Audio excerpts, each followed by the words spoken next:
दिल्ली चुनाव से ठीक पहले दिल्ली के पूर्व मुख्यमंत्री अरविंद केजरीवाल ने जहां महिलाओं के लिए महिला सम्मान योजना स्कीम के तहत यह ऐलान किया, तो आज मैं ऐलान कर रहा हूं, कल से रजिस्ट्रेशन चालू होगा और रजिस्ट्रेशन 2100 रुपए का होगा, हजार रुपए का नहीं होगा।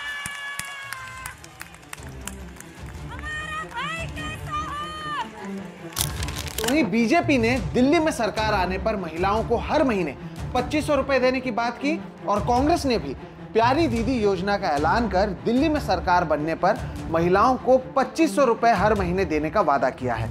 हालात ऐसे हैं कि अब चुनावों से पहले दिल्ली में महिलाओं के बीच वोटर रजिस्ट्रेशन की होड़ लग गई है और नए वोटरों में महिलाओं की संख्या पुरुष के मुकाबले बहुत ज्यादा है।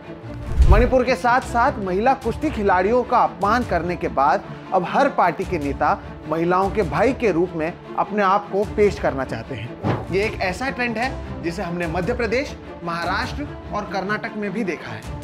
तो आखिर ऐसा क्यों हो रहा है कि हर पार्टी के नेता अब महिला वोटरों को अपने तरफ आकर्षित करने की कोशिश कर रहे हैं?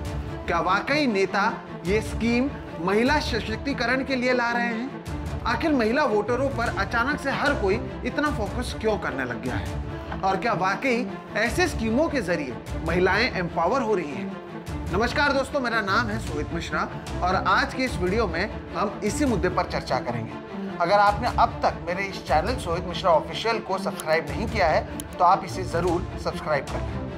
दोस्तों, चाहे मध्य प्रदेश का चुनाव हो, कर्नाटक का चुनाव, महाराष्ट्र या फिर झारखंड, आप पाएंगे कि हर चुनावों से ठीक पहले महिलाओं के लिए स्कीम का ऐलान कर महिला वोटरों में अपने पार्टी को पॉपुलर करने की कोशिश हर पार्टी कर रही है।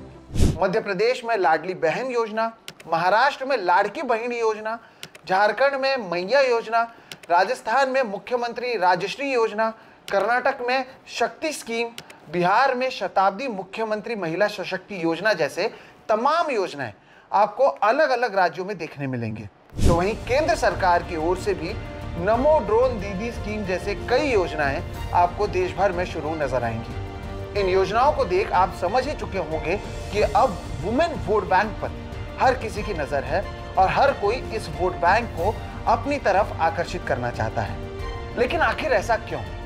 दोस्तों, इसका जवाब छुपा है आंकड़ों में। महिला वोटरों की बढ़ती तादाद को देख अब हर कोई महिलाओं का वोट चाहता है। इसके लिए नेता लोग डोमेस्टिक वायलेंस को कम करना, कानून व्यवस्था को बढ़ाना, महिला सुरक्षा को बढ़ाना, नौकरियों में वुमेन रिप्रेजेंटेशन को बेहतर करने जैसे मुद्दों पर फोकस नहीं कर रहे हैं, बल्कि साफ तौर पर स्कीम की आड़ में घूस देकर महिलाओं के वोट को हर पार्टी खरीदना चाहती है। इतने सारे पैसों की स्कीम को शुरू किए जाने के पीछे के लॉजिक को आप समझने के लिए इन आंकड़ों को देख सकते हैं। इससे आपको इस पीछे जो लॉजिक है वो समझ में आ जाएगा। 2024 लोकसभा चुनाव में 65.78% वोटर्स महिलाएं थी, जबकि पुरुष वोटरों की संख्या 65.55% थी। यानी इस चुनाव में महिलाओं ने पुरुषों से ज्यादा वोट किया है। भारत के इतिहास में यह दूसरी बार है जब महिला वोटरों की संख्या पुरुष वोटरों से ज्यादा थी। इससे पहले साल 2019 के लोकसभा चुनाव में 67% वोटर्स पुरुष थे, जबकि 67.2% वोटर्स महिलाएं थी। चुनाव में महिलाओं के बढ़ रहे पार्टिसिपेशन को आप इन आंकड़ों से भी समझ सकते हैं। 2024 लोकसभा चुनाव में 800 महिलाओं ने 380 पार्लियामेंट्री कॉन्स्टिट्यूएंसीज में चुनाव लड़ा, जो आज तक के इतिहास में सबसे ज्यादा है। ऐसे में अब नेताओं को अपने सामने एक नया उभरता हुआ वोट बैंक नजर आया, जिसे रोटी, कपड़ा, मकान जैसे घिसे पीटे मुद्दों में ना उलझाते हुए नेताओं ने अलग अलग स्कीमों के नाम पर चुनावों से ठीक पहले पैसे देकर इनको अपनी ओर आकर्षित करना सही समझा। इसलिए अब सारी स्कीमें वुमेन सेंट्रिक हो रही हैं। आप पाएंगे कि रक्षाबंधन के दिन गैस सिलेंडर के दाम कम कर दिए जाते हैं, उज्ज्वला योजना जैसे स्कीम लाए जाते हैं, संसद में महिला आरक्षण बिल लाया जाता है, स्कूलों में पढ़ने वाली कन्याओं को साइकिल दी जाती है। यहाँ तक कि बिहार में शराबबंदी कर बिहार को ड्राई स्टेट बनाने में भी महिला वोटर बैंक ने एक बड़ी भूमिका अदा की थी। अब आप ये सब देख कहेंगे कि आखिर इसमें दिक्कत क्या है, इसमें प्रॉब्लम क्या है। ये तो अच्छी बात है कि महिलाओं का रिप्रेजेंटेशन बढ़ रहा है, महिला सशक्तिकरण हमारे देश में हो रहा है, लेकिन दोस्तों यहाँ पर सवाल यही है कि क्या वाकई महिला सशक्त हो रही हैं? 2023 के world bank gender data portal के अनुसार भारत में female labour force participation rate 32.7% था और दुनिया भर के 187 देशों में भारत का रैंक 165 था। भारत में जहां female labour force participation rate 32.7% था, तब चाइना में यह आंकड़ा 60.5% था। यूएस में 56.5% था, जबकि आइसलैंड में तो यह आंकड़ा 70.1% था। यानी हमारी महिलाओं को अब भी नौकरी मिलने और नौकरी करने के लिए बड़ी दिक्कत का सामना करना पड़ता है। एक रिसर्च में इसे भी महिलाओं के बढ़ते वोट शेयर का कारण बताया गया। गांव देहात में जहां आमतौर पर पुरुष काम के लिए अलग अलग शहरों में पलायन करते हैं, तो वहीं महिलाओं को गांव में ही रखा जाता है, जिसके चलते चुनाव के समय महिलाओं की वोटों में बढ़ोतरी होती है। हालांकि ये सिर्फ एक कारण है, कई जगहों पर महिलाएं भी अपनी ताकत को समझ बढ़ चढ़कर वोटों में हिस्सा ले रही हैं, लेकिन रिप्रेजेंटेशन मिलने में महिलाओं को अब भी बहुत ज्यादा समय लगने वाला है। इस बात को आप इन आंकड़ों से भी समझ सकते हैं कि 2024 लोकसभा चुनाव में जहां महिला वोटरों ने पुरुषों से ज्यादा वोट किया है, तो वहीं 2024 लोकसभा चुनाव में केवल 74 महिलाएं चुनाव जीत पाई।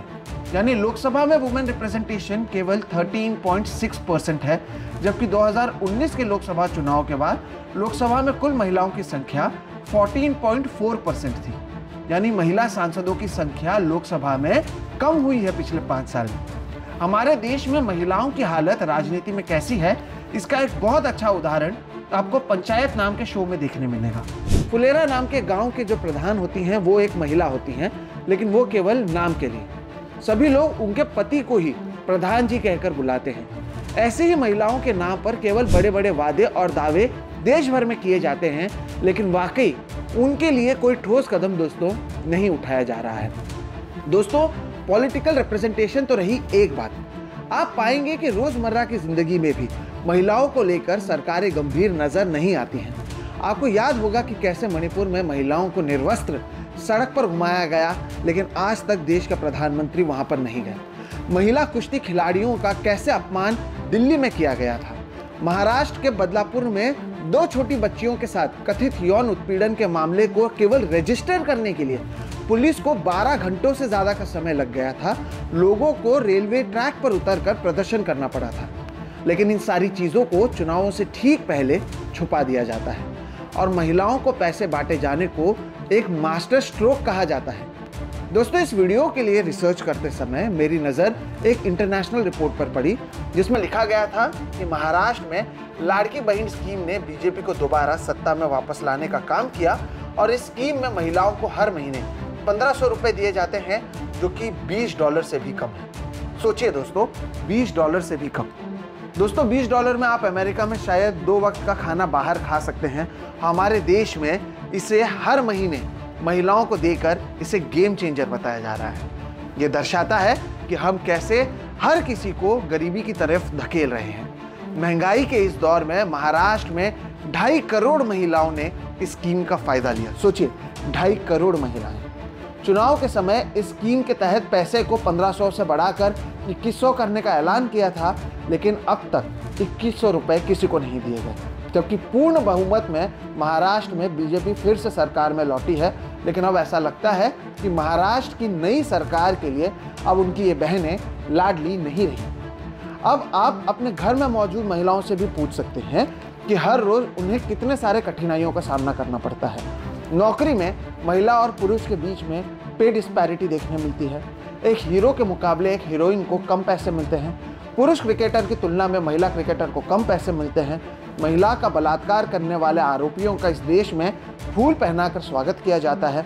यहाँ तक कि शादी होने के बावजूद कुछ बड़े नेता अपने बीवियों का नाम एफिडेविट से छुपाते हैं। चुनावों के समय अपने विरोध में मौजूद महिला मुख्यमंत्री को दीदी ओ दीदी के नाम से भी देश का प्रधानमंत्री चिढ़ा चुका है।